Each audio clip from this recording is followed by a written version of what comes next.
রণজয়ের জন্মদিনে নিজের হাতেই রান্না করবেন শ্যামপ্তি, সারপ্রাইজ দেবেন তার বরকে। রণজয়ের জন্মদিনে আর কি কি করতে চলেছেন শ্যামপ্তি, সে কথাই জানালেন এবার অভিনেত্রী।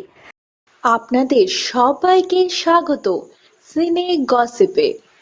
বন্ধুরা, 22শে মার্চ রণজয় বিষ্ণুর জন্মদিনে বিশেষ আয়োজন করতে চান শ্যামপ্তি। নিজের হাতে রান্না তো করবেন, আর কি কি করবেন তিনি জানালেন জনপ্রিয় সংবাদ মাধ্যমে।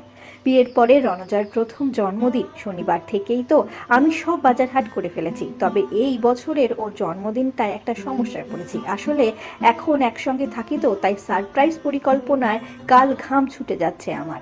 আগের বছর এত অসুবিধা হয়নি, বাইরে থেকে গুছিয়ে সব করেছিলাম, তবে এখনো ভাবতেই পারছি না রণজয়ের সঙ্গে আমার বিয়ে হয়ে গেছে, আমরা একসঙ্গে সংসার করছি। গুড্ডির সময় এত কিছু ভাবতেই পারিনি, তখন মাঝে মাঝে দেখতাম সেটে রেগে যেত। এখন যদিও অনেকটা বদলে গেছে, বিয়ে সদ্য 1 মাস হয়েছে, খুব যে পরিবর্তন লক্ষ্য করছি তেমন নয়, তবে একসঙ্গে থাকতে থাকতে অদ্ভুত স্বাচ্ছন্দ্য তৈরি হয়ে যায়। যত দিন এগোচ্ছে সেটা যেন গভীর হচ্ছে। আরো বেশি পরিবর্তন লক্ষ্য করি যখন ও স্বামী বা পর্দার নায়ক নয়, যখন ও শুধু বাড়ির ছেলে। যেভাবে আমার বাবা মা আমাকে শাসন করে, রণজয় ওর মাসি মামা পরিবারের সবাইকে নিজের সন্তানের মতনই শাসন করে। আমি তৃতীয় ব্যক্তি হিসেবে বাইরের থেকে দেখি আর উপভোগ করি সেই মুহূর্তগুলো।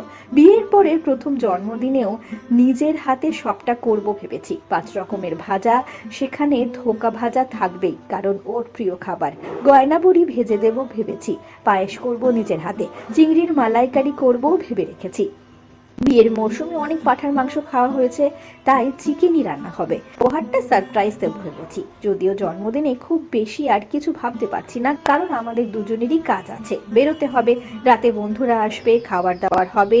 এই কয়েক বছর রণজয়ের মধ্যে কোনো পরিবর্তনই দেখিনি। কিভাবে কাছের মানুষদের আগলে রাখতে হয় সেটাই বরং প্রতিনিয়ত শিখেছি ওর থেকে। ও যেন এমনই থাকে সারা জীবন।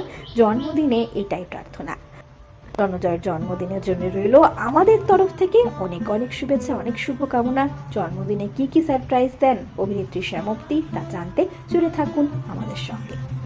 আমরা হলাম সিনে গসিপ, জুড়ে থাকুন আমাদের সঙ্গে, সাবস্ক্রাইব করুন আমাদের এই ইউটিউব চ্যানেলটি।